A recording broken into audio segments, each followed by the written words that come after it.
Bonjour, nous sommes en présence du professeur Sébastien Viel, chercheur, pharmacien et biologiste aux Hospices civils de Lyon. Vous êtes porteur du projet Vinci, un projet passionnant autour de la thématique du dysfonctionnement du système immunitaire. À quelle problématique répond ce projet ?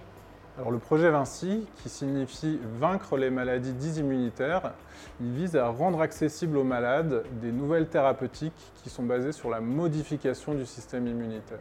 Le système immunitaire, c'est un ensemble très complexe qui nous protège au quotidien des agressions extérieures. Et un système immunitaire efficace et fonctionnel, c'est la condition indispensable à notre survie.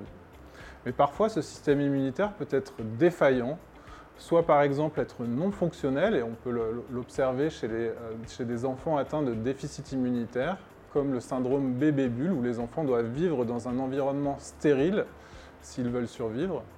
Ou alors, ce système immunitaire peut être activé de façon excessive et être responsable de maladies auto-immunes ou auto-inflammatoires.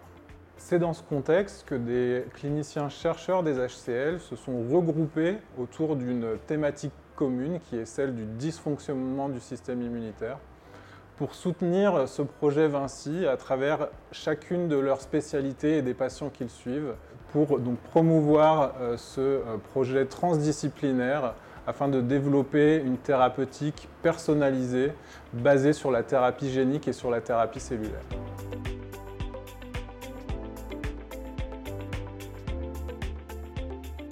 Alors la thérapie cellulaire, c'est le fait d'utiliser des cellules comme médicaments.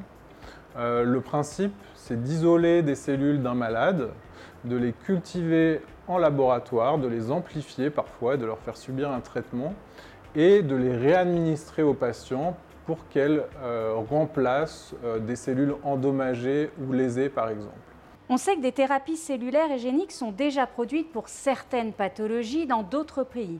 Le projet Vinci ambitionne de produire en local, au cœur du CHU. Mais pourquoi en fait ? Alors effectivement, certains traitements utilisés dans certains cancers comme les lymphomes sont produites à l'étranger. Il faut imaginer toute la logistique que cela implique. Les cellules sont d'abord prélevées sur le patient à l'hôpital, puis envoyées sur ces sites de production à l'étranger. Elles sont ensuite cultivées, amplifiées, et puis ensuite elles sont congelées avant d'être réenvoyées à l'hôpital demandeur. Cette organisation, elle n'est pas du tout optimale. D'une part, à cause du temps que cela met pour être accessible aux patients et administrable aux patients. Et il faut imaginer que le temps pour ces patients est réellement compté. Et puis d'autre part, d'un point de vue financier, ce sont des organisations qui sont très très coûteuses avec des thérapeutiques qui dépassent les centaines de milliers d'euros. Et donc de repositionner cette production à l'intérieur même de l'hôpital, eh bien, ça paraît quelque chose d'indispensable. Et puis il y a une autre problématique qui est celle des maladies rares, puisqu'il faut imaginer que l'industrie pharmaceutique ne se positionnera pas sur des maladies qui touchent quelques patients, et que c'est la place de l'hôpital public de proposer ce type d'approche à l'ensemble des malades.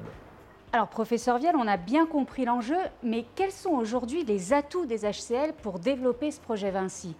Alors les HCL ils s'appuient déjà sur une expertise clinique qui est reconnue de façon internationale sur les grandes disciplines qui portent ce projet Vinci.